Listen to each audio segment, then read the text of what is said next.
welcome to an action-packed Friday. My name is Richard Carlton. I'm here with a bunch of other awesome people here at RC Consulting, where we take the RCC people, we kind of repackage them, and we transport them to fmtraining.tv. So I want to welcome everyone.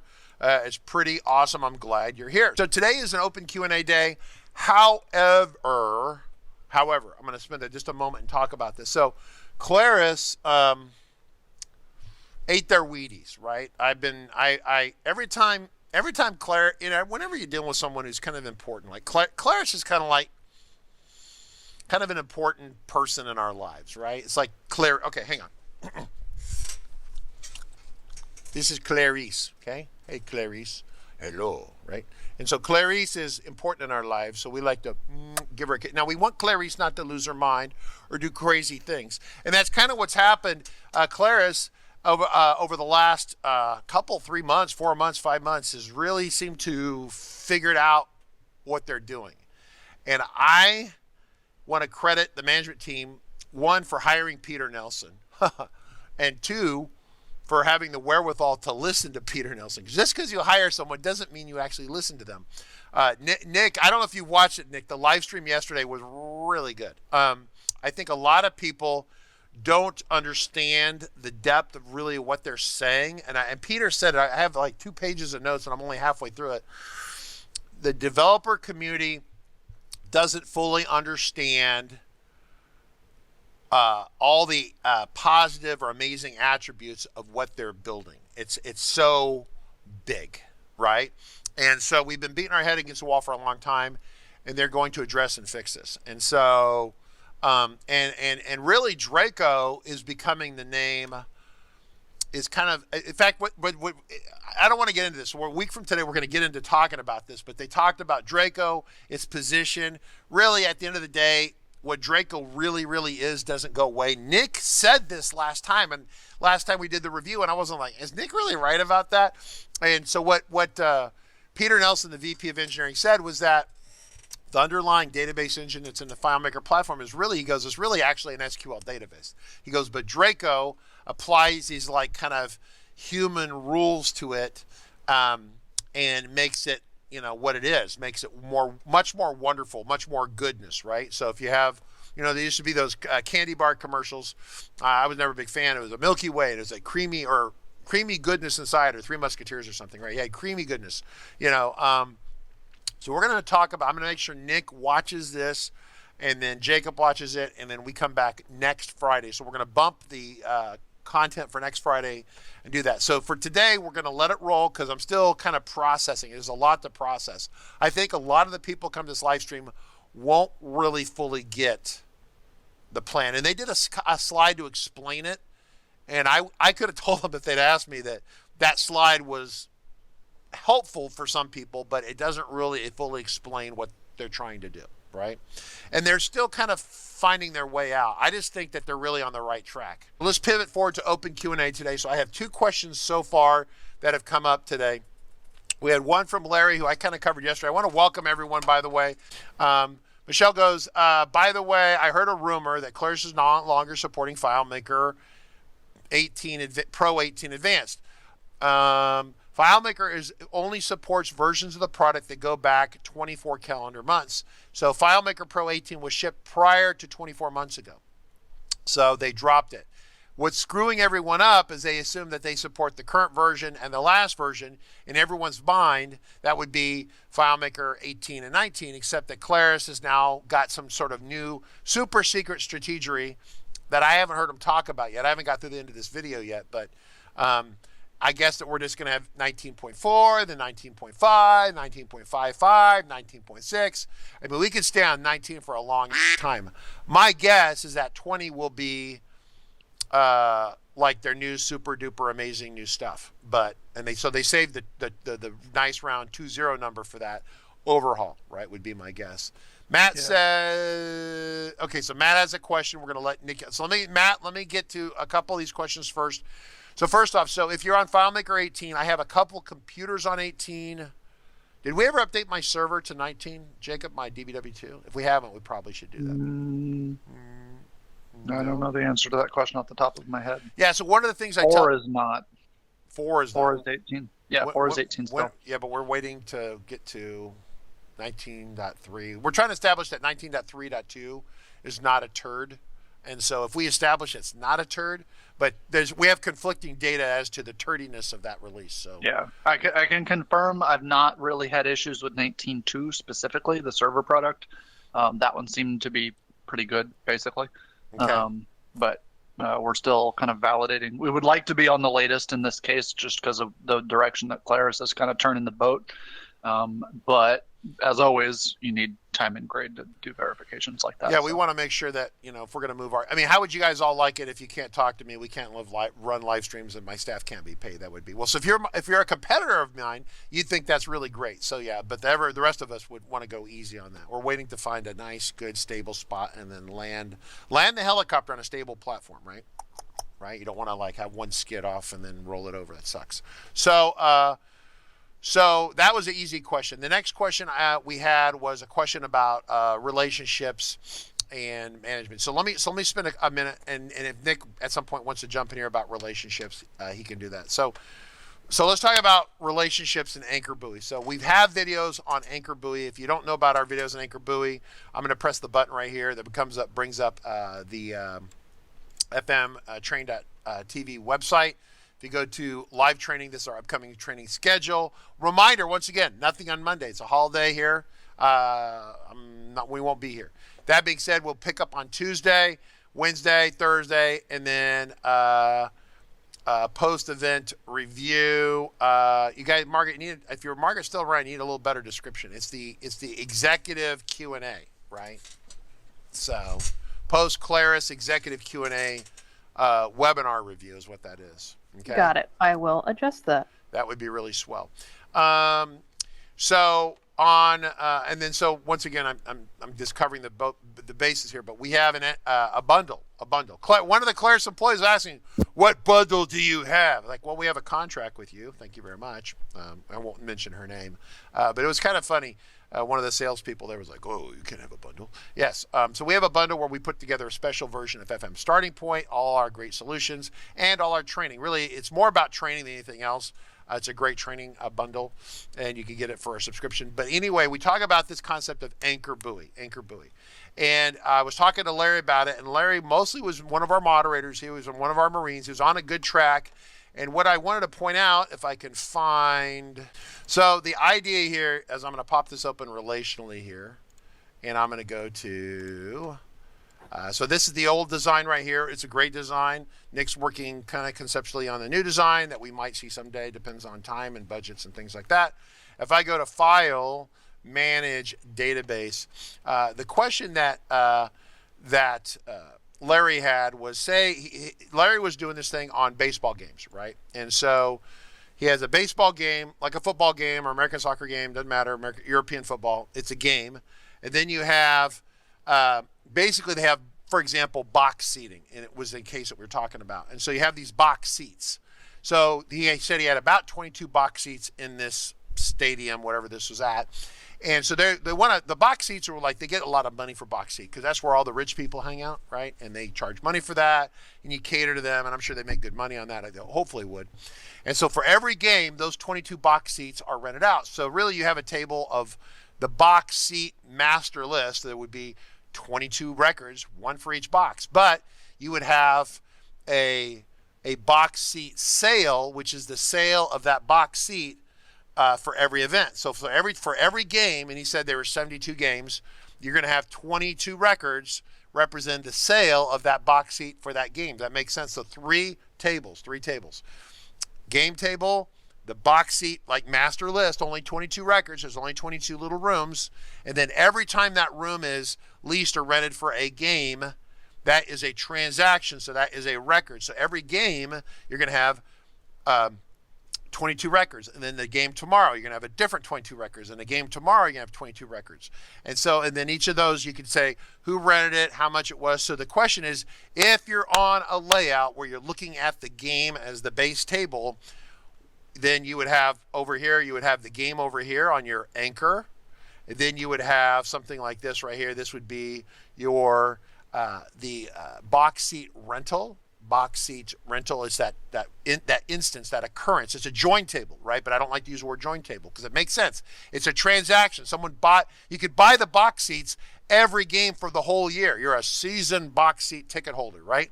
And so you bought your box seat, one of the 22, but you bought it for 72 games, so you have 72 transactions in there. You might have paid them one bill, which would be separate, but that generates 22 transactions in their system to all say paid to TK 55678 or something like that. Does that make sense? So the idea is that game, box seat occurrence, like a sale for that game, and then the box seat master list. Now he goes, well, what if I want to see the box layout with the box seats on it, right? The box seats on the list, a box seat, and then show me the 72 box seats for each of the games in a portal.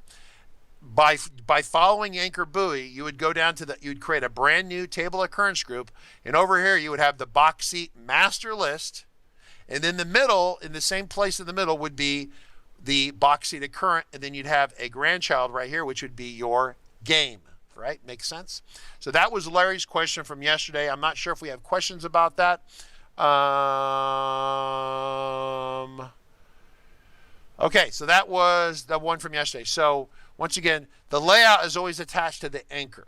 Okay, now if you build like one graph like this, and then you have the layout over here, then a layout attached to this, and a layout attached to that, then suddenly that will become a spider diagram. It'll be a nightmare. That's the road to hell is paved with doing that. Okay, I don't do that. So if you have a main layout, like you have games at the top and box seats at the top and, you know, special souvenir night or whatever they have, if those are different layouts, each of those is going to have its own anchor buoy, which is called a table occurrence group. Okay, so I'm going to leave that one. Raccoon Ops is here. He's got a quick question. Desktop seems to have instability with 19 on Mac, 19 on Big Sur, 11.15.2. I use FileMaker on Big Sur 11.15.2 in a user capacity. I'm not doing a lot of development just because of who I am anymore.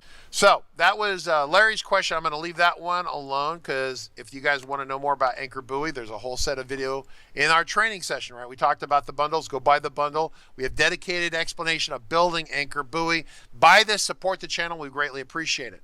Larry says he's using a beta version of the Mac operating system and he's okay. I don't even know what to say, Larry. Right, so All right, Ruben, it's funny. Europeans started counting with their thumbs. America starts counting with their pinky.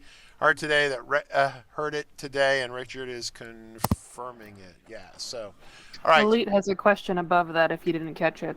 Elite says, I really appreciate Nick's videos on grouping objects inside slide controls without using group object button. I agree, it's a nightmare to ungroup something and to lose the hidden condition, etc. But, and Nick, hopefully you're listening, but can we expect that FileMaker will soon, can we soon expect that? No! Okay? Claris is re-engineering the product, okay? So Elite is asking if we can have another 32-ounce cup holder in the door of the car. Claris has got the hood up and they're ripping the engine out of the car and bolting in a new engine, right? And so they're not worried about the cup holder. So you're asking, can we soon expect a super duper extra cup holder, maybe like in the middle of the steering wheel, right? So you're driving, you can just lean your lips over while you're driving with a straw and drive. And that way, if you hit something and an airbag blows the slushy into your face, right? As your face hits the airbag. So, No. No, what we are going to expect is to lose things. Well, hopefully not. Don't say that, Nick. At the beginning. Actually, if you watch the video, Nick, they did not actually say that. They did not. They said that that you don't have to do that. You don't have to use their new engine if you don't want to. The engine change out is not mandatory. Okay, so moving along. So Lilith, no new features on layout management and things like that. I expect all their efforts are going into this re-engine. Okay. Yeah, I know. It's just the way it is. Well, if you watch the video, I think it's you'll understand why, right? Would you rather have a new cup holder, or would you have a new engine that's not 30 years old, right? Once they have the new engine, they can rebuild all the new car around the new engine and make it better. But I for one am very excited about the concept where they are building the the first version of the Tesla, which was built off of a Spider platform, if I remember correctly. And that's what they're doing. They're putting it's a sidecar engine. They're going to be 2 engines. yeah, it's actually going to be a second. Yeah, they ripping it out, putting a new engine in is not even really a good analogy. It's a second engine in it, and you have a choice of which way you go with that, right? Because listen, Claris has figured out that they had this problem from FileMaker 6 to 7 where they just botched the community, and it just wrecked it. And none of the management team was around back then. Well, maybe Nelson was a little bit, but and we're talking 1999 or something, or whatever it was, 2001, 2002, whatever it was. It was an ugly mess. And so whatever, FileMaker 7 came out. And so they don't want to revisit that or go through that again. And so they want to make sure that their revenue base, which is all the people who pay the annual licenses, are compelled to continue to do that. And they're only going to do that if they don't break the solutions for them, right? Yes. We have a question from Larry. I don't know if you caught this one. One last question, my app. If something, say, Picnics has a form and a list, and then a separate print form is the print form, which has a separate table, a second anchor, so using... I would, because remember, anytime you use an anchor buoy and you use a smaller group, listen, every time that you're doing FileMaker and your group is small. See, this is a big group right here, but that's still not as big as a spider, right? So we're seeing over here, right? If you have a small group, that means the performance of that layout will be, and the everything in here will be much faster. So I would, but it just depends on whether you have time. If you want to just duct tape it on some big thing, and then someone goes, it's slow, right? Then it is what it is, right? All right, so Matt has a question for Nick Hunter.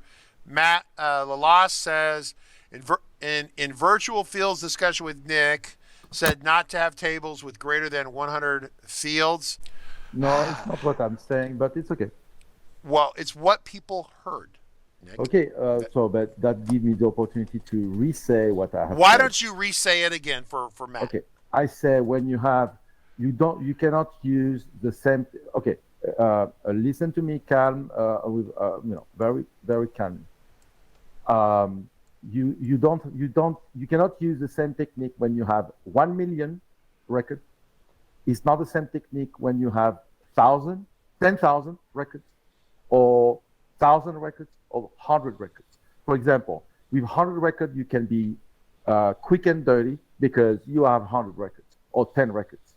When you have 1,000 records, hey, you have to be careful because it will start to be slow. When you have 10,000, you have to be even more careful because it will be slow.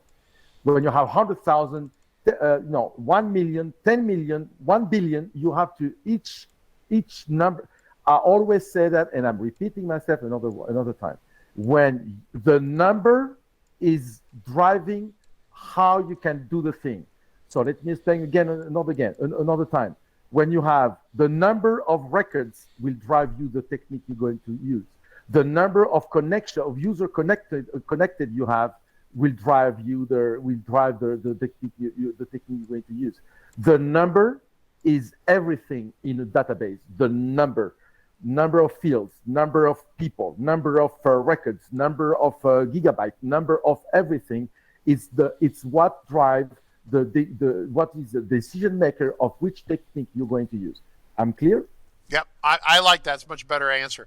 So okay. I as a point of reference, we have put FM Starting Point, our free CRM, which once again, some of you know about. A lot of you are brand new here, don't know about this. FMStartingPoint.com is a free download. Go download it, right? It's free. So you're seeing it right here.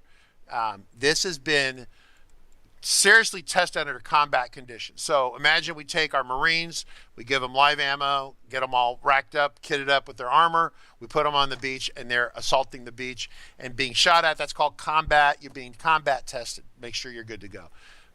In the world of FileMaker, FM Starting Point has been combat tested under very harsh conditions with hundreds of users simultaneously, with many millions of records. If you look at our solution here, generally contacts gets a lot of records, the notes get a lot, but look at the field count, 158 fields.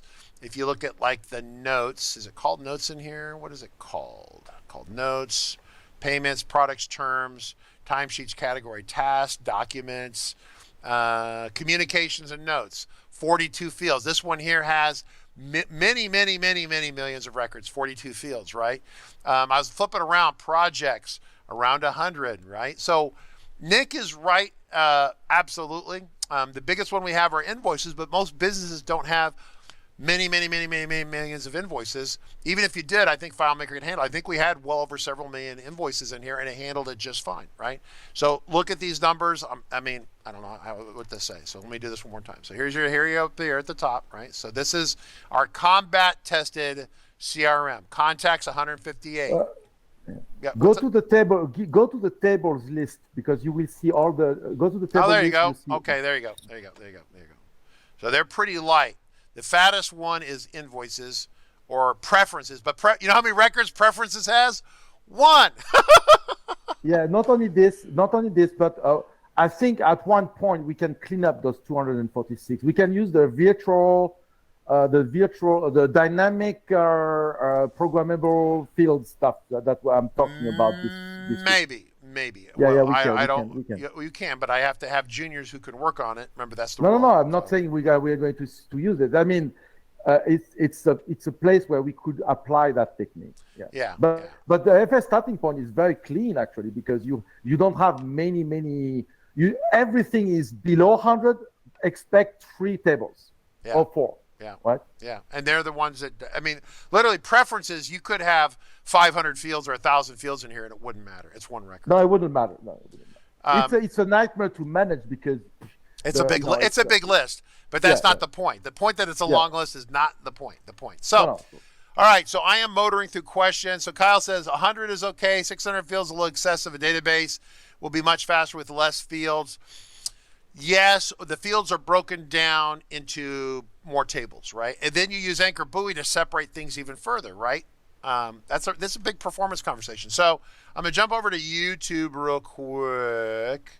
Okay, well, I'm gonna hold a little lead first. I'm gonna jump to YouTube. Matt Crawford, 1959, would like to see a demo at some point to see if it's possible to create a report using a map showing some counts by zip code. Okay, I can't just, that has to be some preparation on that. We would have to ask one of my engineers if they have built something like that. If they haven't, then I don't have a live demo. We've done other I've done other maps and chart. We've done this before, where you have a map, you kind of like hotspots, and you can hover over it and see data like that. Basically, you have to take the found set of data, feed it into like a JavaScript-based chart, like Fusion charts. I think it'd be good for Fusion charts. And then you can see like hotspot areas. So if you want to go into our training, into our fmtraining.tv, and then you go buy the bundles. A lot of this stuff, in terms of Fusion charts, we've talked about that in here. I don't think we've talked about Fusion charts in the live streams, but we definitely talk about it. It's in here, I guarantee. So that's where I would do that. I don't have a sample immediately available of that right now. Yes. Then, what's that, Jacob? Sorry, unbidden seconding Josh Orman's comment. Oh, Josh is here. Tables are cheap, fields are expensive. Matt Lala says, appreciate it. And then EMU AR Ruffy says, I have a question for Nick. He demonstrated very well not to use unstored calcs and to use auto enter calcs instead. That was great and lean. He also showed how to dynamically search and sort portals, but that the solution is based on unstored calc key field. I am using this, but I'm worrying as I adding records, my solution will become slower and slower. Nick, did you follow what I just said? Yes, I follow. No, this technique is kind of robust. Yes, at one point, again, we come always to the point of the numbers. It will come at a point where you cannot search in the portal. at one point when you have 10,000, 100,000, searching in a portal is no longer a valid technique. What you need to do is to go to a list view and do a search, or open a Carlton window and do a search there. Yeah. Because do you agree with me, Richard?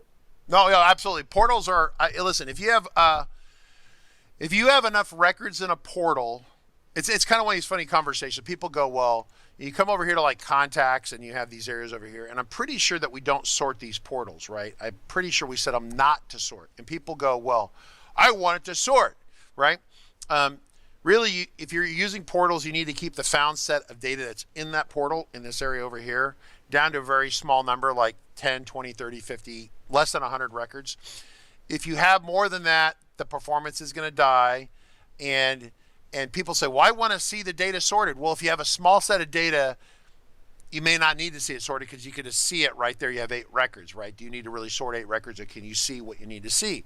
If you have a ton of records, then sorting is a problem, but you shouldn't be using a portal anyway. Go to the list view, use a list view, pop a window, fake it, do whatever you need to do. But portals fundamentally are great until you have a lot of related records, like more than 80, 100. And especially if you're trying to sort and filter and all this stuff, it just, right? The performance takes a big dive. It's unfortunate. And maybe this is something with the new engine that they offer down the road that gets, it's something. These are the rules that in 2 or 3 years might totally change. They may not be valid anymore if you use FileMaker and you use their new engine, right? See what I'm saying? So who knows? Yeah, no, it makes sense. But the problem is, okay, a portal. Okay, we have to be honest with ourselves. A portal is not a good design for 10 million records. I'm sorry. For example, when everybody is referring to SQL like the best of the best of the best of the best of the best of the best, but SQL is not a portal. SQL, it's a super Excel spreadsheet where you have a list of stuff. Okay, so it's not a portal. Is something extremely complicated. If you could see the code in FileMaker behind the portal, you will be stunned, completely stunned of the complexity of what this stuff is.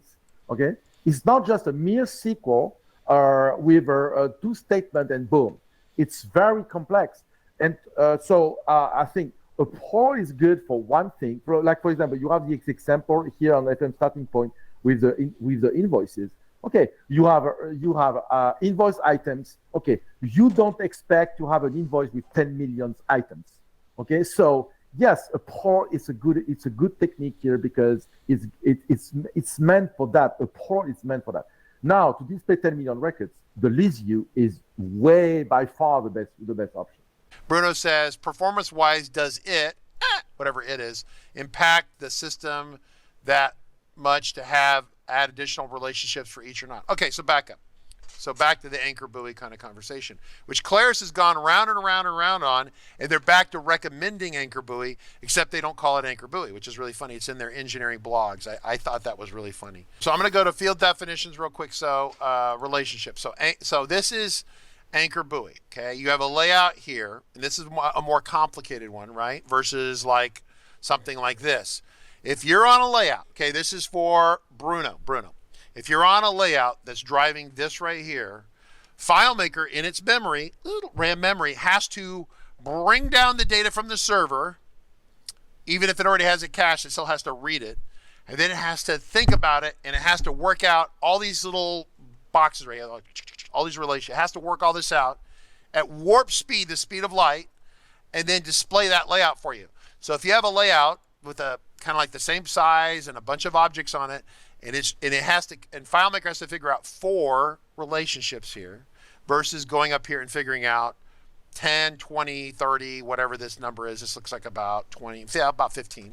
That's going to be a huge slowdown in performance. It's even worse if some of you go, well, I really need this one to talk to this one. So you start cross-connecting them, and suddenly you've got a spider diagram. Okay. Oh, then it's like, you might as well just put 5,000 fields in your database and just call it a day, right? Because that's so remember, FileMaker is like when I come on the broadcast, I have to run 3 streams. I have to think about Ellen and Ruben and Dave Learning Now posting inappropriate memes. I have to think about that. I have to think about the talent. I have to think about Nick not understanding English because he's not a native English speaker.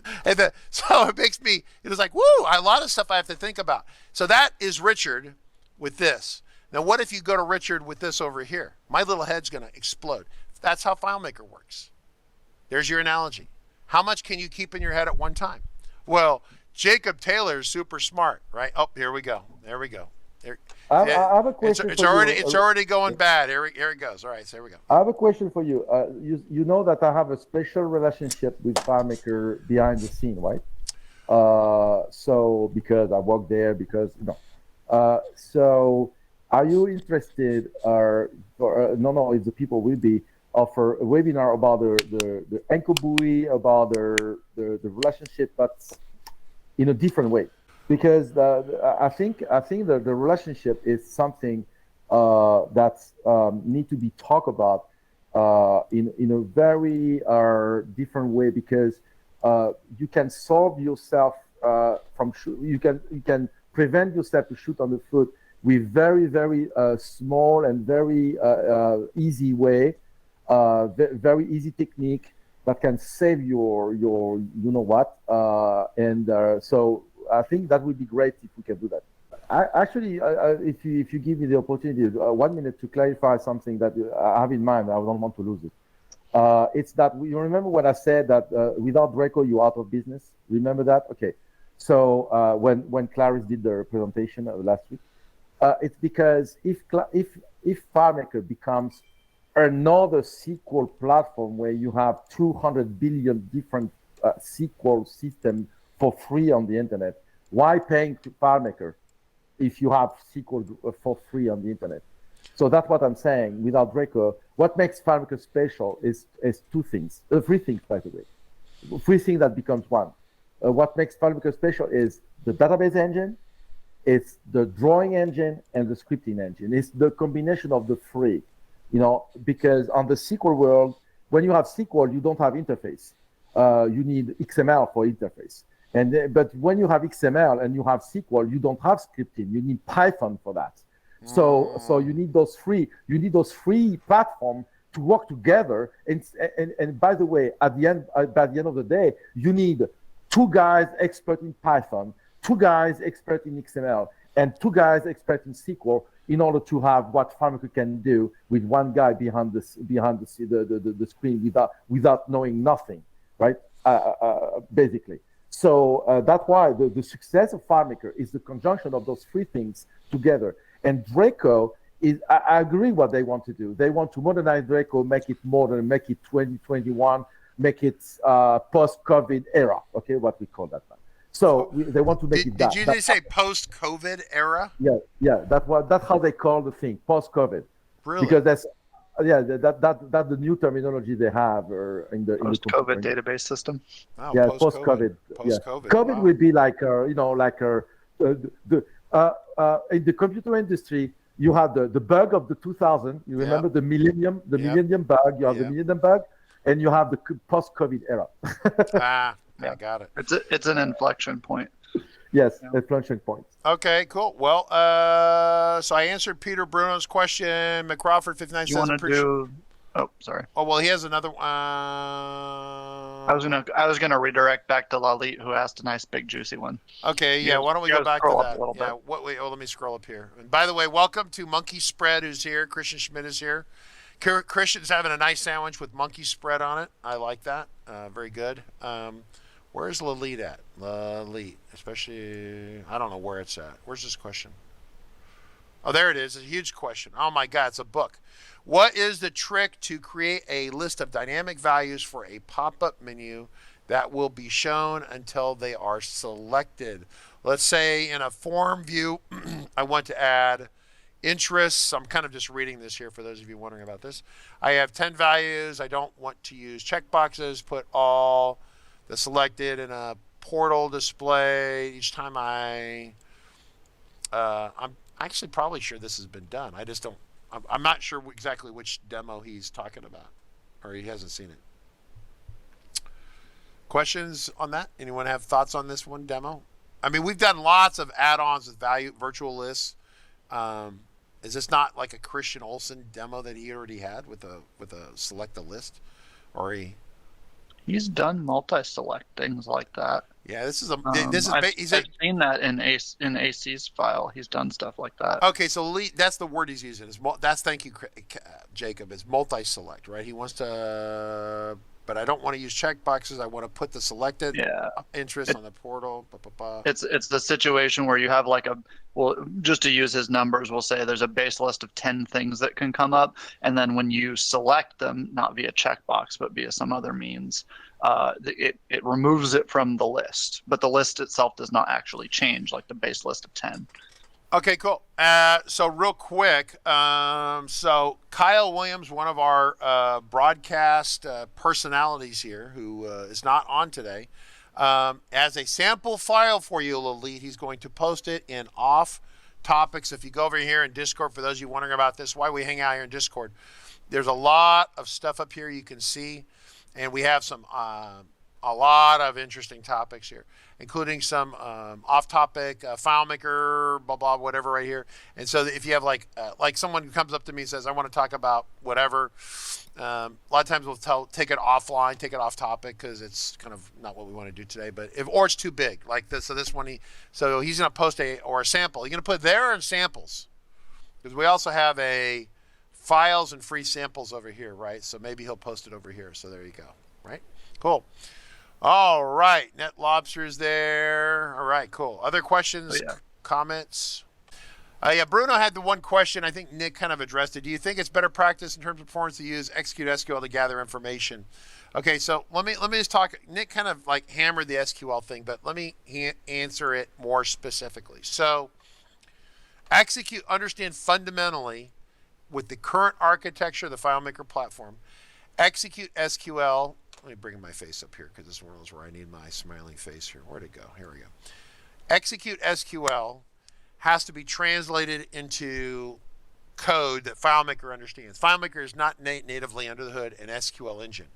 So when you give it an SQL command, and the SQL commands are basically read-only. They're no writing or editing of data. So it's finding, reading data. It's all the SQL that FileMaker supports does.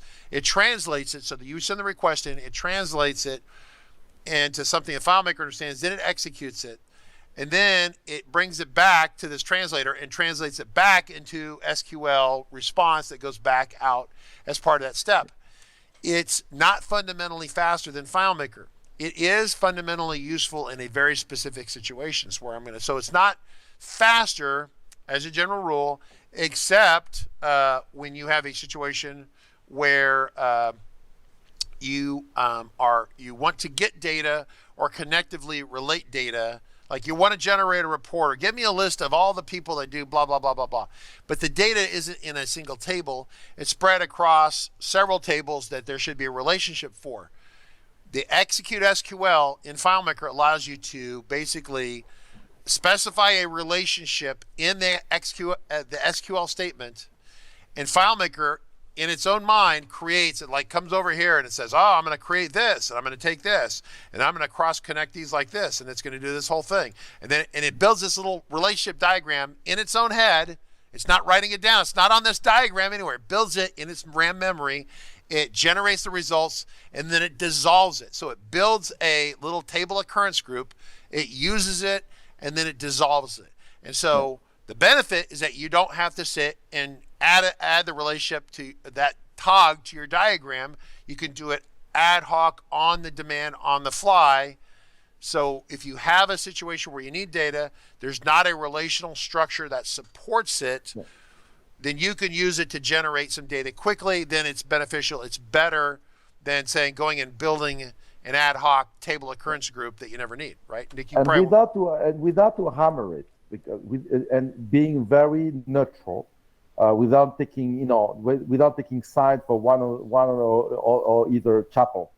I want to explain why in 99% of the case SQL is slower. It's because SQL is not going to generate a font set. Let me explain.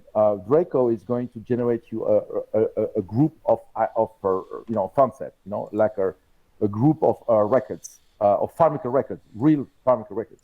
SQL is not going to do that. It's going to give you a list of text in the memory. It's not going to give you any records. So you need to translate that into a virtual listing, and you need to create your own, your own kind of list, and that translation to bring back your text in memory, to bring back a record in FileMaker, that makes everything slow. That's why most of the time SQL is not recommended. But I agree with you. The only benefit of SQL, it's the fact that you don't have to go to the relationship map and create your relationship. By the way, SQL is the conjunction of two things. It's the conjunction of connecting, like you said, connecting the relationship like this, and is the heavy use of the list of new summary fields. The summary field list of. Okay, the list of summary field is what makes SQL possible. And that's why they brought that up to the surface, because they have the technology, the list of the summary field. So pretty much, if you use the list of a summary field, you get the same kind of a result as SQL. But you're right on 100% agree on what you say. Yeah. I think in a case like Kyle, something like that, Kyle, like, if you already have, like Ruben, Kyle, if you already have a natural comfort level, like, and Brad Freitag talked about it today, he had this continuity of your skill set, right? If you're coming from SQL world and you're going into FileMaker, then jumping and using some SQL makes sense to you because it's a continuity of your skill set. You can use your existing skill set. I totally get that. Makes perfect sense. Just keep in mind that your default skill set, your default preference may not be the fastest performing one there is, right? SQL, we used to use SQL quite a bit in FM Starting Point. One of my senior engineers thought it was the greatest thing since peanut butter. And then we never looked at it as it addressed like 40,000 records in a found set. And it literally would come to a grinding halt and a crawl because it couldn't handle, in FileMaker. I'm not saying SQL is slow. I'm just saying FileMaker's implementation of the conversion of it back and forth is what Nick just said. It's not fast. So that's the thing. So, but yeah, the world's going to change quite a bit, right? Because they're going to add this second engine and we get to play with that. Hopefully RCC will be on the leading edge of training in that area. We will see what happens. I'm going to try to. I'm gonna help drive the sports car.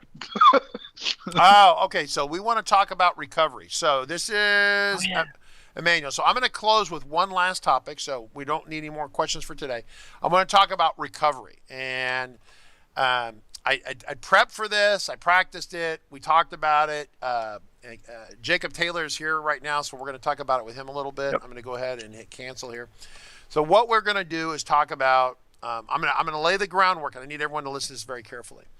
If you set up a FileMaker server, okay, and Jacob, I don't know if you want to show your smiling face or not, or what you're doing. Let me see. Let me go into Slack. Oh, I'm just chilling. I can share my face. Yeah, just show your face a little bit because I'm going to have you talk about this just briefly. So, here's the thing. If you set up a FileMaker server and you religiously have backups that run every hour, every 15 minutes, something like that. And whenever you have a crash or an accident, you restore from the last good backup, you will almost never, ever need to recover a database, okay? It's very rare that FileMaker just damages a file out of the blue. It just doesn't happen that often. In the event that you run a recovery command, the recovery command is very old. It's been updated some. And it's going to get better with this newer versions of FileMaker because that's this technology that allows them to, the part where they're re-engineering FileMaker or adding a new engine, or you can switch the engines, it gets back to a lot of things we talk about. We've talked about this quite a bit, actually.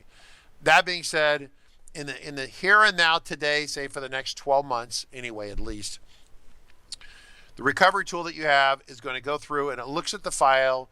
It does an analysis in the file. It attempts to correct the issues that it sees. Claris, for a wide variety of legal reasons, like my attorney advised me to say it this way. They say that if you run a recovery, if it finds anything slightly wrong with a file, they advise you to never ever use a file, because Claris gets sued. They just do. It's basically trying to sue Apple, and the reality is you're going to get your kicked as a general rule. Unless your iPhone battery catches fire in your pocket and you can prove you didn't cause the problem, you're going to lose the lawsuit. They have way too many attorneys. Not a good scene. That being said, they don't want to ever say after recovery, because recovery is a very surgically invasive. It's like a recovery command is like me as a doctor. You say, hey, I might have something wrong with me, so we're going to cut you open from here to here and just open up and look inside, right? And maybe move some things around, and then correct a couple things, and then stitch you back up. It's pretty invasive, okay? Things can go wrong. They don't want to be sued as a result of that. That being said, there's two kinds of files that you're going to put into through the recovery process. You're going to put a file that's lightly damaged, either not damaged at all or lightly damaged through the recovery process, in which case we're going to address that here in a minute. That's the group that I want to talk about. Then you're going to have someone who has crashed their file numerous times. They don't restore from a backup, and then they're going to run a notoriously repeatedly crashed file through the recovery command. The recovery command at the end of the process, Jacob, I don't know if you could pop up the log. I don't know if you could sanitize the screen enough to show that. Why don't you work on bringing up the log? But the point is that the recovery is going to come back and say something like, I found 200 or 300 items or 12 or 20 items or some sort of manageable number, okay? That's wrong with the file. With the recovery, that recovery log really sucks. It's horrible, because unless you talk to someone like me, and I've talked to people at Claris Engineering about this very specifically, you don't know what to make of it. So this is the conversation today. So we've had entire live streams on recovery. I suggest you go check out recovery for live stream, but I'm going to cover this right now. The recovery command attempts to fix things. The recovery log will tell you everything it found wrong. Okay, it tells you everything it found wrong. A lot of the things it finds wrong are minor, and it corrects them itself. Like, for example, if I cut you open and I see, oh, there's this minor little thing right here, and I can put one little stitch in there, self-dissolving stitch, and fix something. That's a minor fix. In fact, you might go in there and it's looking really good. Just it's fine. But it finds minor things to fix. It fixes them. Okay. The problem is that at the end of the recovery process, you end up with this file that you don't know really what the state of the file is, because it said it found 385 items and it says it modified them. What is modified? It didn't say fix. They never use the word fix. It attempted to adjust. It adjusts things. It attempts to modify them. It doesn't really concretely say it fixes them, because really it doesn't really know. It tries, but it's not really super sure.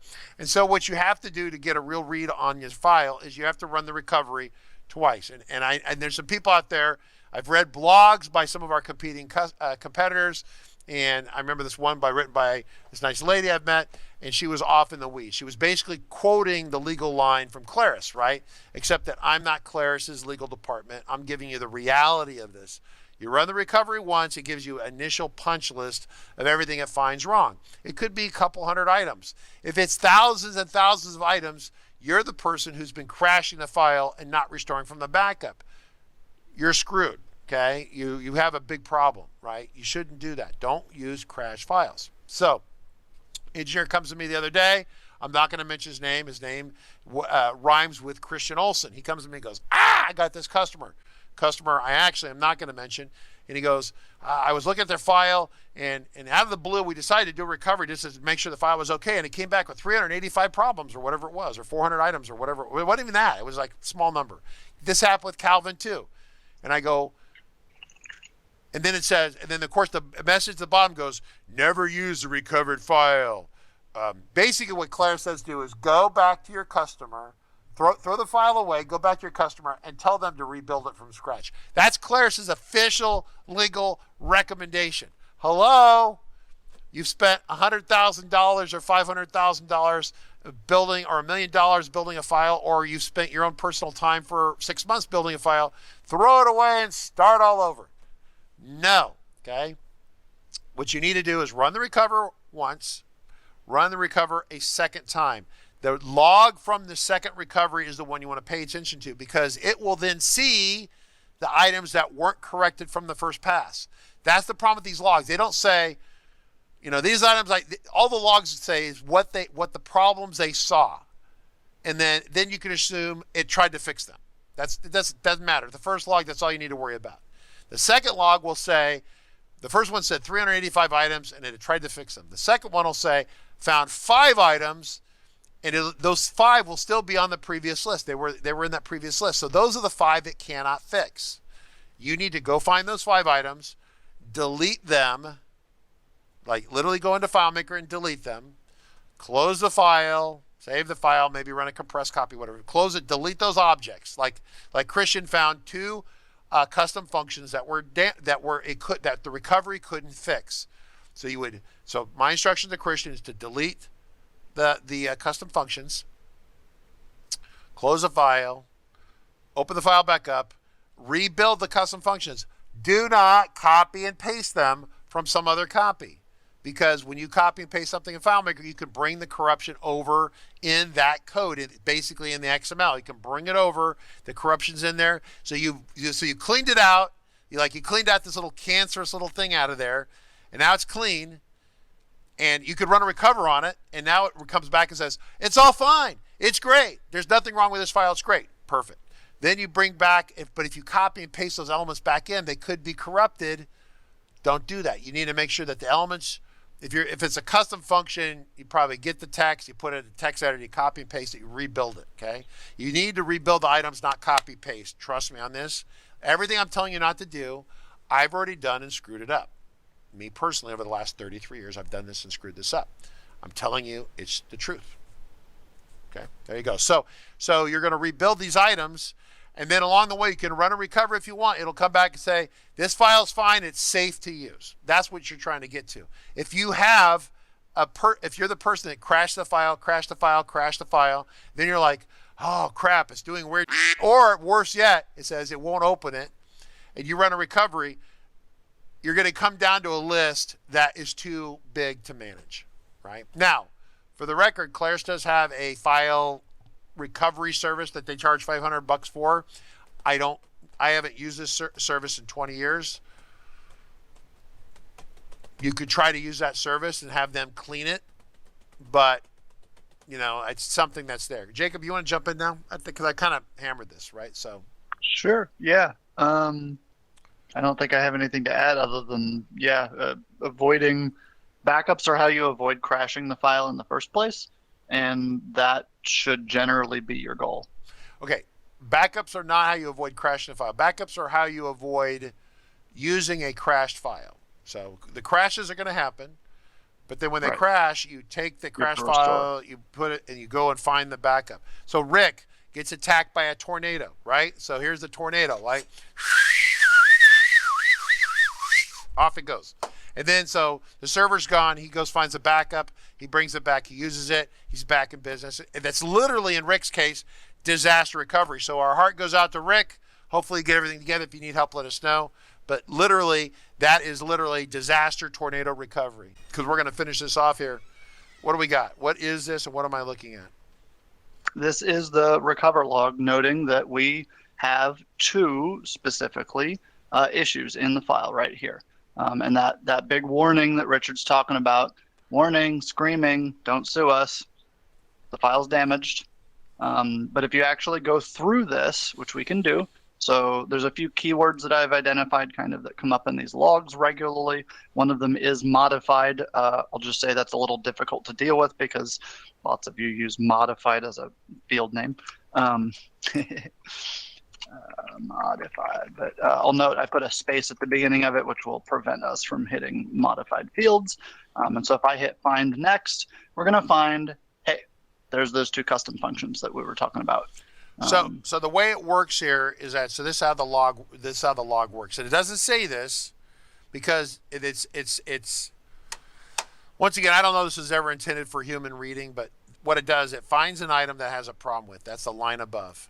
And then the line below says, then it starts talking about calculation modified. Okay, it's like a pronoun here. Once again, I was talking to Bruno or whatever, said don't use pronouns. So you're not sure, because most time these two are back to back. Most time it's one by itself, and you're not sure whether it modified or changed the item below it or the item above it. I can tell you that how this is, it's going to list the item. It doesn't say anything weird about it, just lists it. And then it's going to give you like the damage report on that item if there's issues with it. And so it does that right there. So that one right there, I told Christian, you got to delete that one right there. And then this one right here, you have to delete it. I would go ahead and do the recovery again just to make sure that cleans it. It's clean, then rebuild those custom functions. Then he'll get back a file that reports it's totally good. That's how you clean stuff, folks. We'll catch you Tuesday. Return of Nick. Nick will be discussing, what are you discussing, Nick? Something? What are you discussing?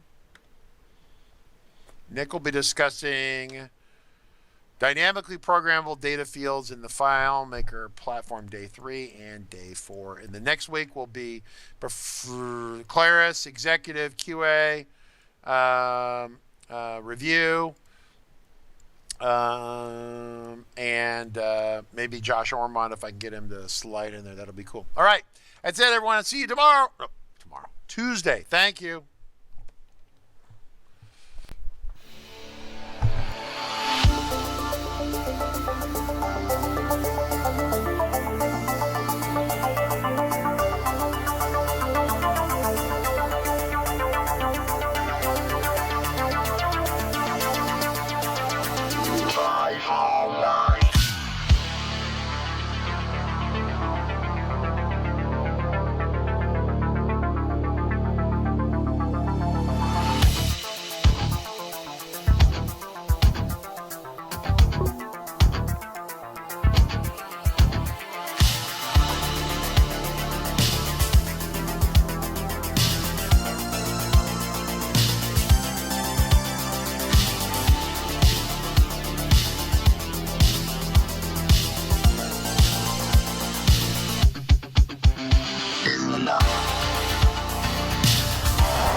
Just stepped up the whole way. Calm, cool, collected the quarterback.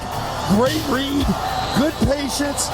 More importantly, great job up front protecting this quarterback to give you a chance. And that's all you can ask for. Trying to rally down 10. 9:25 to go here in the fourth. Short motion by Amendola from the left. Brady takes the shotgun snap. Stands in, throws it left for Amendola. Reaches up and snacks a high throw and lands inside the 10. Rolling to the 9. Ball slightly behind him. Again, he makes the grab.